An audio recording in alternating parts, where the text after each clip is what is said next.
Who would be a Wolves fan, eh?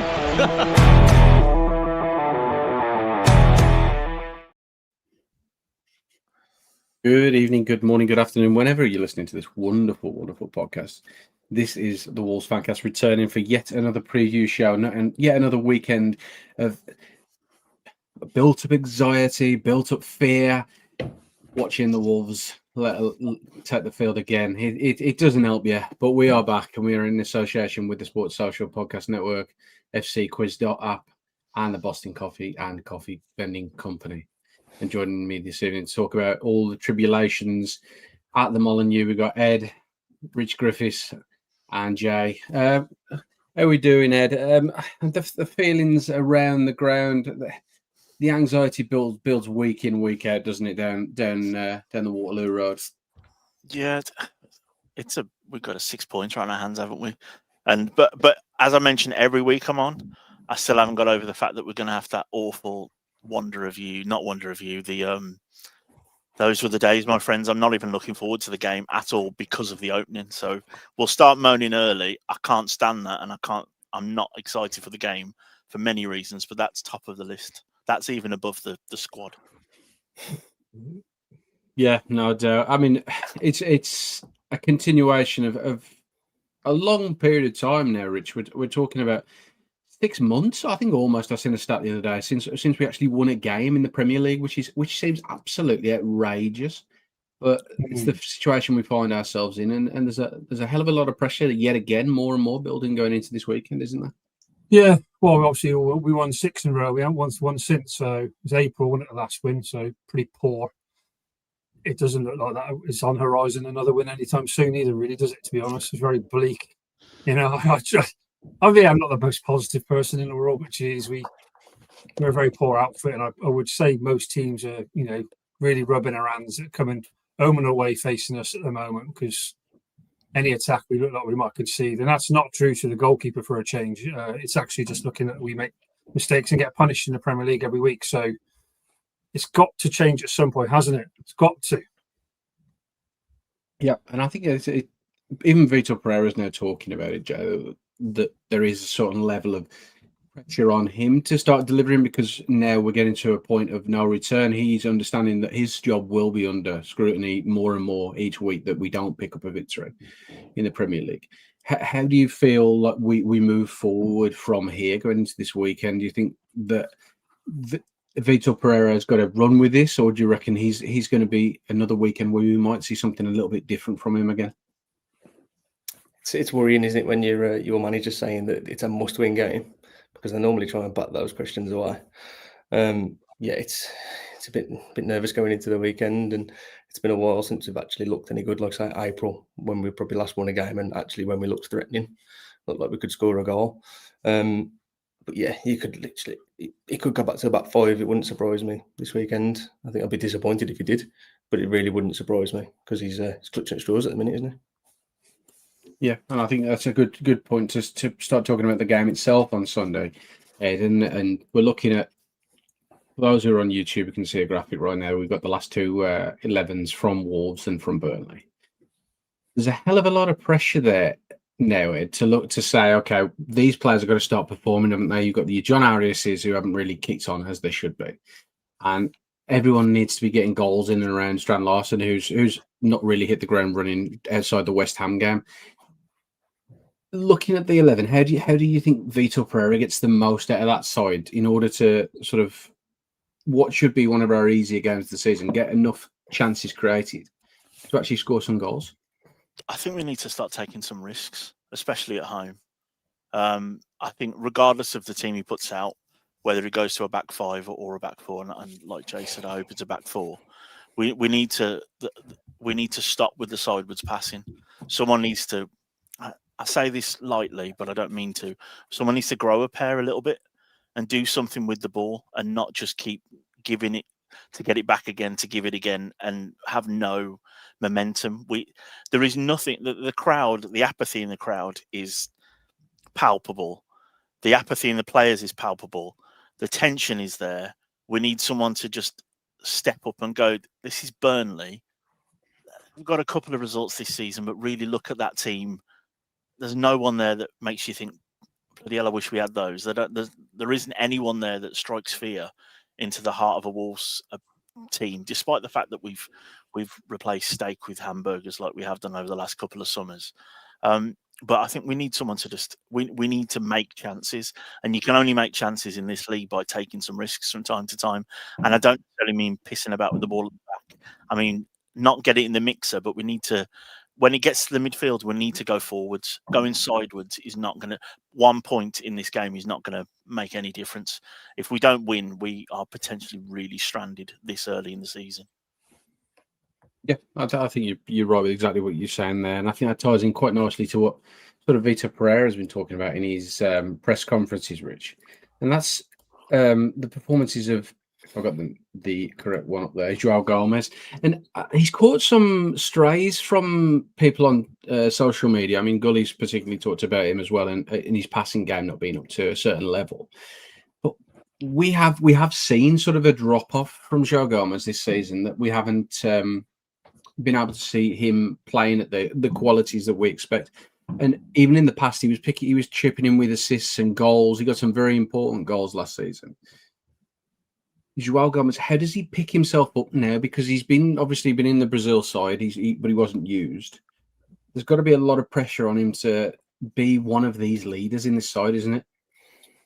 Yeah, I think, to be fair, Ed actually summed it up quite well, to be fair, with the fact that, the sideways passing, he's turned into a crab.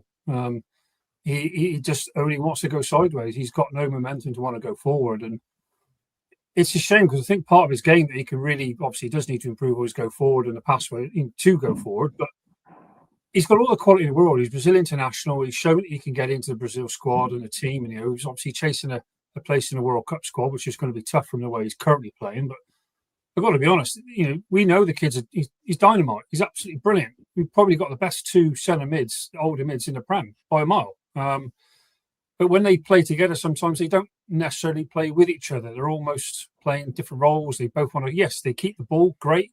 We can do that. But the rest of the team don't want to keep the ball because they don't want the ball. Those two live the dream when they've got the ball with their feet. But we want them, like you said, to carry the ball. It's all right with the press and everything they do. But we want them to have the ball, press people, get high up on them, make them mistakes, so we can allow a quality in our midfields to do those little balls that we know that they can do, the through balls, the great little tiki-taka type passing stuff that we know they've got the ability to do. And Gomez is just, I think maybe, again, like other players in the squad, maybe he's got a few things going on behind the scene, struggle with form as well, which is not ideal. But then he's not the only one in the squad that's struggling for form. You can probably say, really, there's only 2 or 3 in form as such, if it's classed as form, because they're only probably going average it as a 7 at the moment. It's not great form, but we know he's class. There ain't no doubt about it. But maybe it was the sort of game against Burnley, he smashes winning from 20 yards. All of a sudden, the season's a different thing for him. He can kick on, but it's just hope at the moment, isn't it? Yeah, I think there's a massive amount of that. We're going to need some kind of magic moment to really kickstart this season and really get things going. Looking at João Gomez, I want to talk about Andre as well, because as forever the football pervert that is Dean Marsden sent me a message earlier today that's saying that Andre's missus has been on social media saying that the 3 kids have gone back to Brazil, so it's just Andre and his missus here.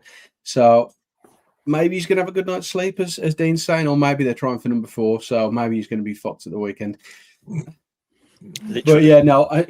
Coming back to the football. That was fair. Rich talked about him there, Jay, João Gomez and Andre.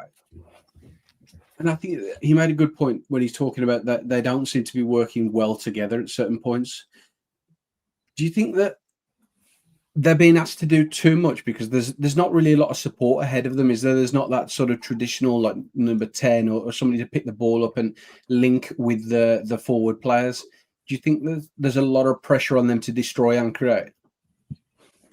I think so. I think that they're very similar players as well. I think Andre's probably a little bit more technical than João, but then João's the one that's being asked to go forward and carry the ball and create things. But that's not. I don't think that's really his game. I do think he's a destroyer rather than a creator. He proved that before Andre came in, he was playing in that number 6 and he was dominating games celebrating tackles, making challenges, blocks, interceptions, and that's his game. I think he carries the ball quite well, but as a passer, he's not that player. And then the other midfielder at the minute is Manetzi, and he's not that player either, is he? He's not a passer. He's not, he runs around and he gets himself about. And I mean, he probably created our better chances the weekend, but normally he's not going to get you forward. He's not going to create chances. Yeah, and I think that links back sort of nicely to something I wanted to talk about, Ed. And I'll put the for those watching on YouTube, the 11s up from the last game again. How do we? Because this is going to be a game where we're going to have a lot more possession. We're going to be more in control of the ball. You would have thought, because it being at Molineux, and we've seen the games play out like this where we've struggled to break down teams. I've mentioned just then about having a traditional number 10. Do you think these sort of games are this where we're going to see the most from players like a Fer Lopez or a John Arias need to be taking up that mantle of linking the midfield and the attack? These are really the most important games for them in the season to show what they're all about. Yeah, I think this could be a game for Arias. I think we could have a sliding doors moment with the fact that he didn't put that chance in against Brighton, and I'm hoping that doesn't sort of not end his Wolves career before it started, but set it back, because obviously that game at that point we were quite dominant and playing quite well. That's where I think the 4 that I think Jay touched on earlier comes in, because I think we'll need that extra space. And I think just to link it back to your question and the Joao Gomez and Andre thing, I actually wonder if they're not being asked to do too much. I think they're not being given enough responsibility in that midfield to do anything other than destroy or take the ball off the back 4, because they don't know what they're doing with the ball this season. I think we could put more on Joao Gomez. For me, he would have been captain at the start of the season. I think that the Totti decision is bizarre, but I think there's a leader in both of those players. I think they can do more. I think Joao has the ability and the energy to do more. And I don't just think he needs to just pass it off to Arias, or last season, it would have been Ryan Ait-Nouri was the out ball, wasn't it, when they were struggling? I think he can do more, and I think we should be asking more of that midfield and not just to destroy, because with that freedom that we have, that also, we all know I'm not a Manetzi fan in the slightest, but what he's good at is getting into the right areas and causing some chaos. And if the least he has to do with the ball, the better. So I think that those two midfielders should be able to trust themselves a little bit more with the ball. I think we should be asking more of them, not less. Okay. No, I think that's a fair point. I think you kind of, when you're talking about having them do the destructive side of things and breaking the play up, that you have to have the other side has to be equally as good in sort of the attacking aspects, and we don't sort of have that. And I think that would move us quite nicely into talking about somebody who's been out injured for a couple of weeks, and that's Jean-Ric Bellegarde. He's someone he always blows sort of hot and cold when he plays, Rich, but he's got quality. We've seen it. We've seen that under Vitor Pereira, he's been the best he has been in a Wolves shirt. No manager seems to have got the sort of levels out of him that he's had when he's been on form. Do you think that maybe Marshall Manetzi might be one to miss out this weekend and Jean-Ric Bellegarde come back in? Or do you think that maybe we could see Rodrigo Gomez coming out the side and JRB coming in on that left? I think he'll stay as is, to be honest. I think Bellegarde, obviously, he's back in training, obviously 100% almost, but I think he'll come off the bench and make an impact that way. And because he obviously trusts him as a footballer and as a player, and I think he's still, with like Fer Lopez, he doesn't quite trust him yet to do the job. So, I think he'll come off the bench, be as is. Manetzi's going to run all day, and he loves his work rate. Yes, maybe the quality isn't quite there, and we're fully aware of it, but he won't stop running. He wants an engine. He's got it. He's got it in that player. And for Bellegarde, he's just performance-wise, what's he, 6.5 most games? He's not up to it, I don't think. Still, there's, like I said, he's had games under Pereira where he's been really, really good. You think, oh, here we go. Finally, he's kicked off his career, and then again, he'll have a couple of games where it's like, was he even in the team? Did he play, or what's he doing? And then he gets another injury. Obviously, he's had quite a few of those in his Wolves career, unfortunately. I think there's quality there. There's definitely a footballer, and like you said, obviously VP's managed to squeeze out quite a bit of it so far. But I hope he can rinse out a bit more out of him, to be honest, the next couple of months, because we just don't have the quality, do we? So, like before with give the ball to Cunha, like you said, that magic moment. Who's got that in the squad at the moment? It seems very few and far between where there's going to be a little bit of quality. And even with Strand Larsen, obviously supposedly dealing with now an Achilles issue for the last couple of weeks, and that's why he struggled and things like that. It's like, well, the quality needs to really, it's one of these just need to step up, don't they, and really come to the front and go, we're playing for the badge, playing for these fans. But at the moment, it feels a bit flat. And yeah, it's a bit crying for a moment to me, really. Yeah, I think everyone's really in my mind, so that kind of segues into something else that I want to talk about, and that was the side against Sunderland. The bench was very, very weak. There was a lot of defenders. There was very few attacking options, and it's sad to say we have some good young players involved in this squad, and we got Fletcher Holman and Matthias Mane. Who are very, very, very good players. Would you think that he sort of missed a bit of a trick, Vitor Pereira, by not involving maybe one or two youngsters in that squad last weekend? Because obviously we're struggling with injuries. Now Hwang Ki-chan's sort of back involved, maybe. Jean-Rick Nabellegarde's going to be back involved. It's another roadblock then for these young players to not get minutes now, whereas last week they maybe could have had 20, 30 minutes in the Premier League and showed a case. So it puts pressure on these senior players to keep fighting for their place. Yeah, even if they don't get minutes, it's experience on the bench. It's travelling to an away ground and being in and around the squad. It can only be good. I mean, you look at that bench. I mean, after then Mosquera, did Mosquera make the bench? He's never going to get on, is he? Or was he? May have even been out. But you imagine Jean-Rick Nabellegarde and Hwang Ki-chan, they'll be in the squad Sunday. They'll definitely be in the squad Sunday. So there's room for two attackers in that squad. Just throw them on the bench. They don't even need to play football. Then just literally bring them along. I think Fletcher Holman, obviously, he's probably behind Tolu as well as Strand Larsen, but there's nobody in front of Mane at the weekend. Really, you could play him out wide, and off the bench, he's probably the first option. Really. Yeah, and I think that worries me when I look at the youth development, because it's always a side of the club that we've wanted more from Ed, and it's a pressure now on the club to fight to keep this the status, like a tier 1 status that they have, because there is talk. There was talk in summer that it was going to drop down. They were going to be a tier 2 academy.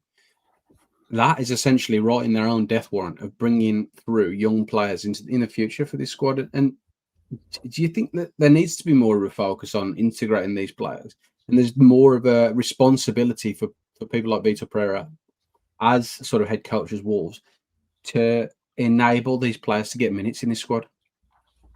I think, to answer that honestly, no, because we don't have in Vitor's mind, we don't have the space on the bench for an inexperienced youngster when we're in the crap we're in.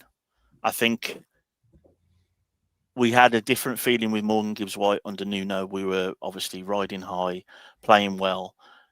We could have taken a chance on him, not just because Morgan Gibbs-White is obviously potentially a much better player. Barring a few bits and pieces of Mane, I've not seen much of him. But right now, the Wolves as a club, and not just Wolves, the vast majority of the teams that are our level in the Premier League don't have time to blood youngsters. And that's an issue, I think, wider with football. But, Rich is wearing that wonderful shirt tonight that reminds me of Robbie Keane. Growing up in the 90s, like Wolves players and players from the Wolves Academy filled the league, whether it was the Premier League, the Championship, and lower down. There was always someone that you were like, oh, he was at Wolves, and there's a Wolf in the background. So there was always something from our youth development somewhere. And if you played Football Manager, you knew that so and so had gone to Colchester or whatever and was doing well in League One or the second or third tier. But I think to answer your question, Jeff, we don't have the luxury right now. We are bottom of the league, 2 or 3 results away from being stranded and pushing Derby's chance of not getting enough points to get above them. I don't think we have the I don't think Vitor has the confidence. He doesn't have the confidence to play Rodrigo Gomez some of the time. So I don't think he's going to have a chance. I don't think he's going to have the confidence to play these lads from the academy, rightly or wrongly. His priority is to keep us in the league.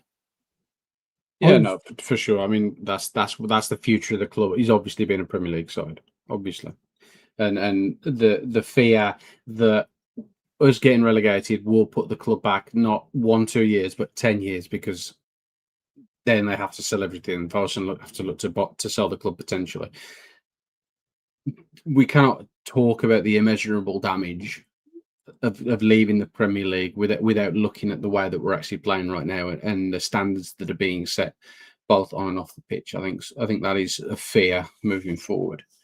Sorry, Rich, did I cut you off then? I was going to say, obviously with the Mane thing, obviously, he's got a lot of quality by the sound of it, obviously through the academy side of it, but obviously the age and obviously inexperience, and obviously it's not long ago that we paid 35 million quid for an inexperienced forward in Fabio Silva and threw him to the wolves literally, and the Premier League swadded him up and chucked him and cast him aside, and we all did. We wanted him to be great, and he really hadn't performed for us.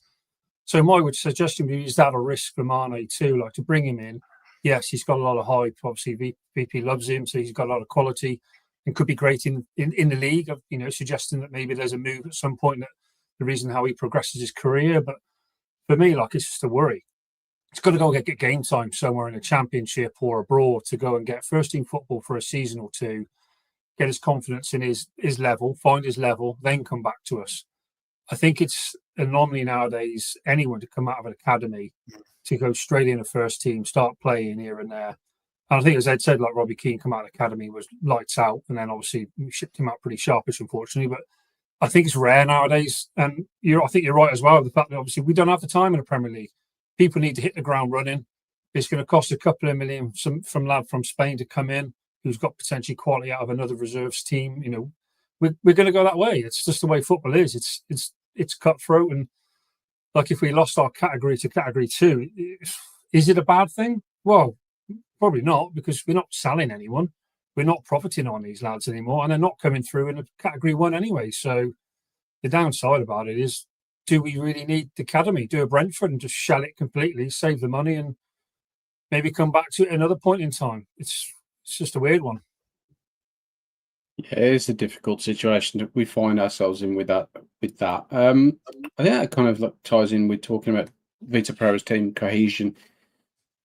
And he's saying that we're struggling with the situation. We lost important players. When we spoke about that earlier, we talked about Mateus Cunha leaving, Ryan Nuri, these high-level players. And he continues by saying we start the season with everyone. It's easier to connect them and build an identity. But it's not the case. They came in at the end of the window and understand the market. Looking at his comments there, Jay, I mean, it almost feels like he's deflecting any sort of criticism that may come towards players like Tolu and some of the players that came in towards the end of the window. But he's also trying to push back at the club and to say, okay, okay, Jeff Shee didn't give me the tools in a good enough time to prepare for this season, that he's already putting his excuses on the table.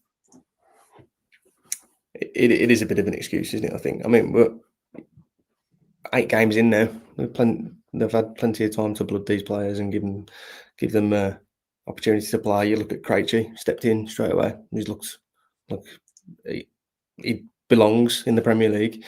I think it's more about quality than time. Maybe there is a little bit of that. Obviously, the longer you've got with the players, the more chance you've got of them doing well. But we did it start of last summer. We brought Strand Larsen and Rodrigo Gomez in early. They had a full pre-season, and then they didn't start the season well last year. I think it is a little bit of an excuse, but he does have a bit of a point. But it's every year, isn't it? We do it every year. It's every season that they're coming late, and we've got to deal with it, haven't we? Because it's just one of those things that you know it's going to come. We all know. We've got the season, the transfer window opens, and we know nothing's going to happen straight away. You see the players going out, don't see them coming in. Rumours, left, right, and centre, but nothing really sticks. Yeah, I think it's just something he's going to have to put up with if he wants to be the Wolves manager.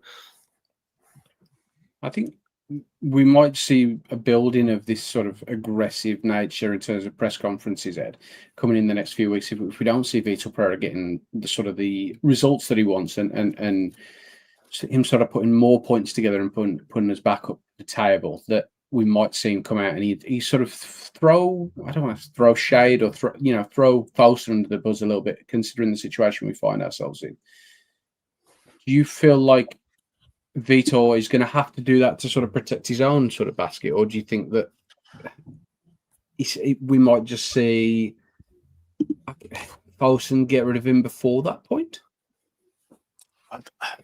The issue I have with I know I've been quite critical of Vitor this season in terms of I think he's been out tacticianed in some of these games. Regardless of the players you've got, you need to make the most of it, and I don't think he is.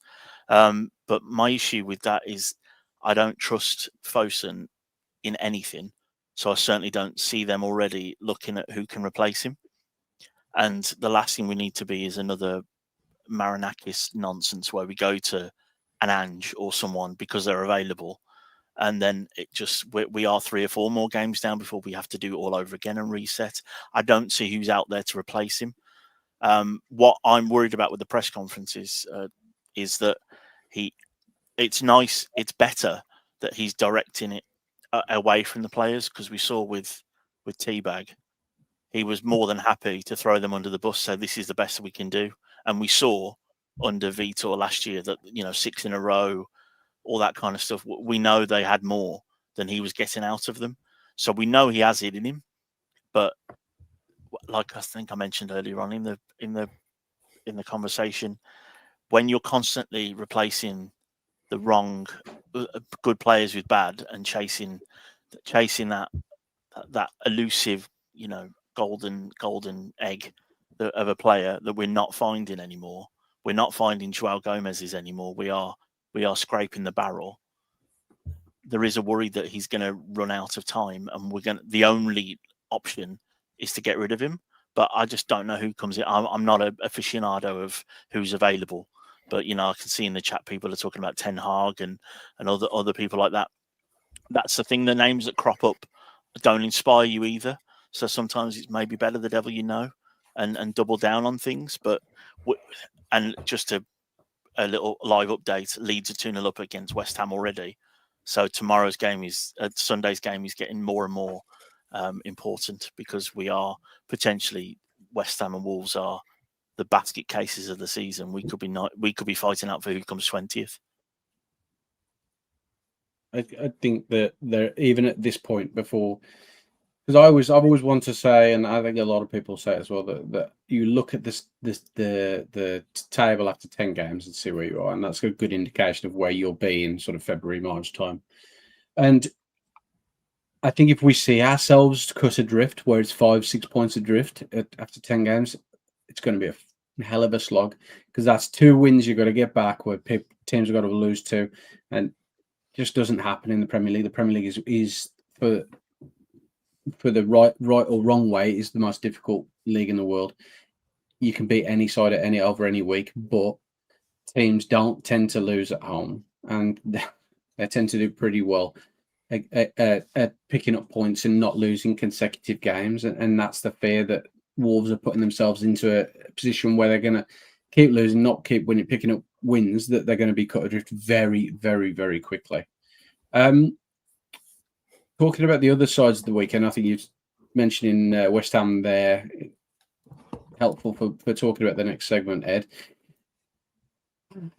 There's a lot of pressure now, Rich, looking at the other sides at the weekend, that we've got to picking up points against the other people who are down the opposite end of the table. I mean, Leeds are doing quite well again. Sunderland doing well, but they're pick up against Chelsea. Where are we looking at the weekend for us to get some favourable results to help us out? Well, I've got to be honest, it doesn't look a good table for anyone. Obviously, the West Ham Leeds game obviously is important for us at the moment. That's clearly going one way by the look of it. So maybe Nuno is going to be free in a couple of weeks if he does need another job. So who knows? It's not really. I'm only worried about Wolves right now. The rest of the other teams, they can do what they like. If we lose every week, it's done anyway, isn't it? So we've just got to start picking up points somehow. And, potentially losing to 3 of the promoted teams in the first couple of months is absolutely scandalous, really, isn't it? So I think all we can do is concentrate on what we're doing. But yeah, if you look at it, you would say you hope Chelsea batter Sunderland, because they didn't look great the second half last week. Yeah, they get us on a break for the second, but they really hung in. But then at the end of the day, we probably could have been 3-0 half time down already. So yeah, swings and roundabouts in the Premier League. Like you said before, any team can beat anyone at any point of the year. So I think it's just a worry. It's just a really, really worrying. The squad has not got the quality or anywhere near the quality that we had last year. And the quality of those players that we've now lost and not regained, and we didn't want them last year because they lacked quality. And now look at us a year on, where we've lost them and realised, or maybe, saying, with Sarabia and people like that, come off the bench now, we'd absolutely murder. He'd probably start every week, no problem at all. And obviously, we're missing out on people like that. So, yeah, we just got to beat them on Sunday and, see what happens. We can start climbing the table somehow. I really do hope so. And I don't think there's I think there's still a lot of hope that we can get away from it. I don't think everyone's lost yet in the feeling that relegation is. I know Ed's shaking his head. Maybe it's just me. Maybe I'm just drunk on hope. And no, I was agreeing with you. There's loads of time left. I was agreeing with you, Jaffa. Oh yeah, fair enough. Yes, let's go to Ralph for a second, then. But looking at the games of the weekend, Jay, is that I don't want to talk about the relegation stuff again, so it's getting me down as well. But is there any other games that you think would be great for a neutral this weekend? I think Brentford-Liverpool could be quite interesting. I expected Brentford to be one of those teams that we'd be looking to finish above, but they've really surprised me. They got pace in the team, which obviously we lack, and they look a threat. And obviously Liverpool are on a bit of a downer at the minute, so that could be a bit of a shock tomorrow night. And obviously Arsenal Crystal Palace could be a good game again on Sunday. Arsenal look like we're going to be battling relegation in October, and I'm not allowed to say that, are we? According to VP, but it looks like Arsenal will be fighting for the title as well in October. But yeah, that should be a good game. Arsenal Crystal Palace. Where are you looking at? I mean, there is some basket class clubs in the Premier League this season. I mean, Mr. Marinakis. I saw that picture of him wearing the jacket today and having AP on. I don't think that was real, surely not. But if it was, he has completely lost his mind. But yeah, looking at the weekend, you think he wouldn't fit? Fair. No, you're probably all right. Andrew's a big lad, but he's not that big. You'll be on the hit list if you're not careful. yeah. But looking at the weekend, Ed. Is there any sort of games that you think, a bit of chaos, but something a bit more weird out there is going to happen? I always look at Forest, like I was going to mention, that we're going to see something absolutely mental. Yeah, I think a sleeper team that I think from a Wolves point of view that we should be looking at here as well is Fulham. They haven't exactly done much this season. They've lost some key players. The fact that Raul is still, as much as we all love him, he's the starting forward for them this year, and the only real forward they've got, other than the imposter Josh King, that isn't the Josh King that I thought it was when his name was mentioned on the radio. I think that's another sleeper team that I think if they could sleepwalk themselves into trouble with the fact that they've sort of gone a little bit stagnant, and there's a lot of rumours around Silva and whether or not he will move on at some point.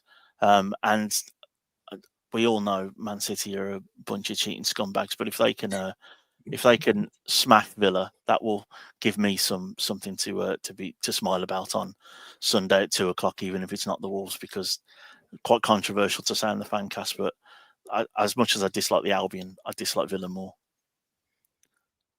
Ain't nothing wrong with it. I think there's enough shade to be thrown at the Villa with all the fucking shit that they've said over the years. But Little Dan has sent me something a bit different today for us to do, and I think you'll all have received a message. I'll explain for those who are watching on YouTube. Basically, what we've done is put together a little quiz. I think you'll have seen these sort of games where people have sort of almost like having a post-it note on your head, and you have to describe what's written on it. It's a little bit like that, but the player is hidden to everyone else. So what's happened is that Little Dan has sent a picture or a name to each of these three individuals, Ed, Jay, and Rich. And basically what they've got to do is they've got 20 seconds to describe their player without using their name. And if any of the other two can get it, they're going to get a point. But if neither of the other two get it, then the person who is describing the player gets a point. Hopefully that makes sense. So in the absolute joys of starting this one, I will come to you first, Ed. Oh God. When we had the message come through, I just blase said, "Yeah, of course I understand it." And then I reread it, and I was like, "I don't think I do understand it." So I've got to describe my player with enough in there for people to guess it, but in the hope that they don't guess it. Right? Correct. Okay, cool. And I've got 20 seconds. You got 20 seconds, and I would say they've already started, but they haven't. So you've got 20 seconds sort of from now. Okay, so my player is a fullback. He was in the team of the season, one season when he was with us. I think he's from the southwest of England. Distinctive look. And he wore the number 26 shirt. That's one for you, Rich. I think that's 20 seconds. About halfway through it. Oh, no, you're about halfway through. He scored really on in his Wolves career, and I thought we had a goal scoring fullback, and then he never scored again. But good player. In the sort of wilderness years after the second iteration of the Premier League team. And I'll cut you off there. I think that was really, because I know who the player is, so I think you've done really, really well there, and I think you both got a good chance of guessing who this player is. And I'll come to you first, Rich. Do you have any idea who it might be? I've got Foley in my head for some reason, but no, it can't be because it's not from the south. No, I'm out. Okay. I don't know. What do you think? He wore 32 as well, Rich. Yeah. I can't remember his name. Got an afro, hasn't he? Sort of. Played left back in the League One. Yeah. It won't come. Oh. It just won't come to me. Nah, you've done really, really well there, Ed. I mean, you're very, very close, Jay. I'm not going to lie. It is the Bristolian Scott Goldburn, I believe. Is that the player that you were given? Yes, it was. Really, really good. It just wouldn't come to me. Brilliant, Ed. Fantastic. Yeah. There you go, Scott Goldburn. That distinctive hair that you described, and a very, very, very good player, a very serviceable player. I think you'll be up next, Rich, and I don't know who you've got, so this could be interesting. So I'll let you take it away. 20 seconds starts now. Right, we're starting off with a goalkeeper in the mid 2000s to late 2000s. Ended up being a bit of a shithouse. He is Welsh, played quite a few times for his country. Also played for Crystal Palace at the point of his career. Great tall, blonde hair. I think we've both got it. I think should do. I think you were too generous with your. I'm too generous. Yeah, it's fine. I'm all about sharing points right now. Sharing is caring. Yeah. I mean, we'll call it there the 20 seconds. I mean, it comes to you first, Ed. I think you've already got it. Yeah, it's Wayne. That wasn't a Nazi salute. Hennessy, isn't it? Yeah. And Jay, you're saying the same thing? Yeah, definitely. Yeah, there was Wayne Hennessy. Very, very good. That'll put you on 2 points, Ed. Jay's got one, and Rich, you're currently holding us up on 0. There he is, this blonde hair, obviously well known for his altercation with Roger Johnson during that home game when we were having a bit of a similar capitulation to what we're seeing this season. And last but not least, and I know this last player is, and I'm really excited to see you're going to describe it, Jay. But last but not least, yeah, Jay, I'll let you start. Your 20 seconds starts now. So he's a French forward. We had him on loan in 2006 from Arsenal. Didn't play many games, but kind of a bit of a cult hero. One of those players that don't fall in love with a loan player, but I definitely did. and he went back to Arsenal and then moved on to Middlesbrough. Had a decent career in the Premier League and League One in France. Yeah, you still got another few seconds if you want to keep going. I think I'll give you him on. You might have done. I'll come to you I was first. starting vague. Clearly, that's. I'm going to go Jermaine Aliadier. Well, I mean, you've got his first name wrong. His first name's wrong. Is that what it is?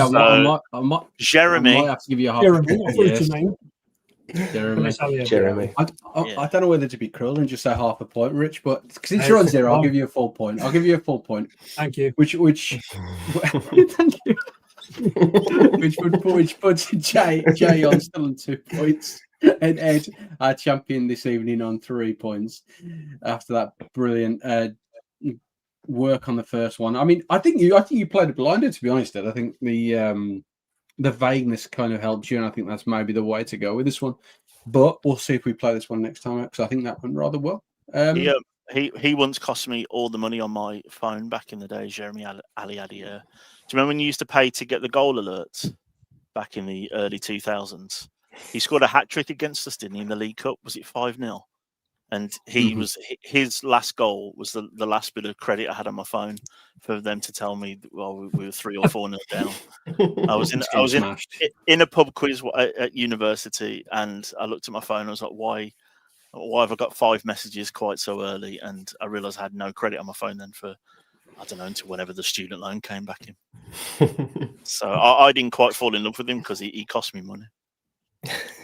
No, that's fair. Back in the day, that was a lot of money as well, so a lot of pressure, and him to try and win you back, and he didn't score enough goals to pay back that credit that was lost.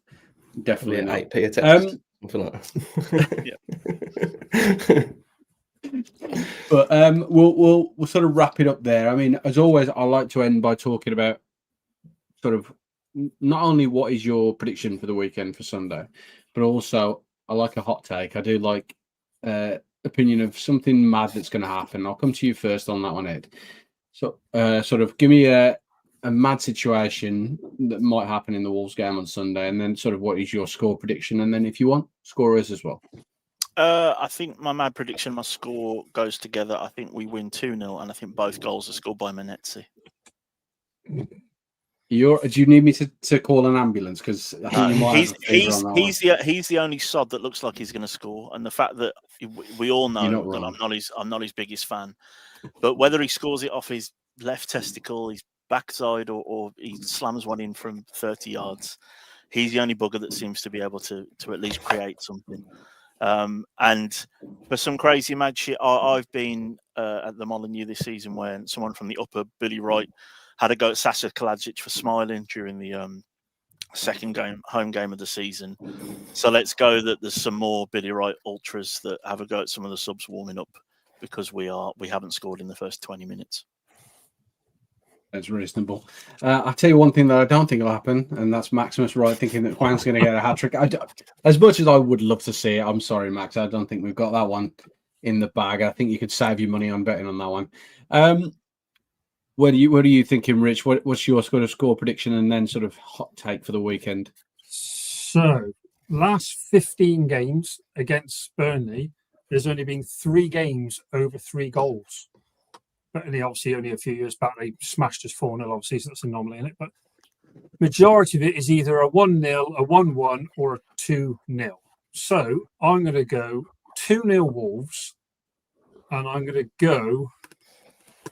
Who am I going to go with? I'm going to go with a Sam Johnson assist from a goal kick.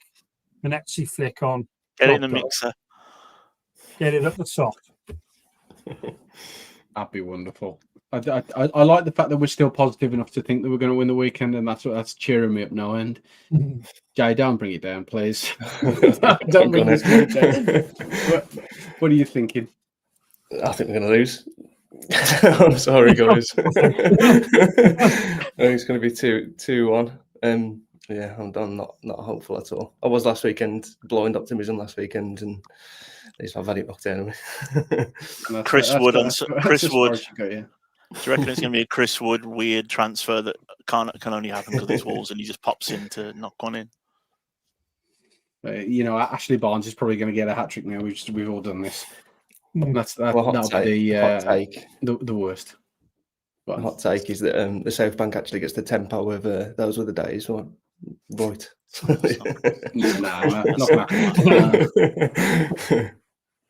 It's getting closer.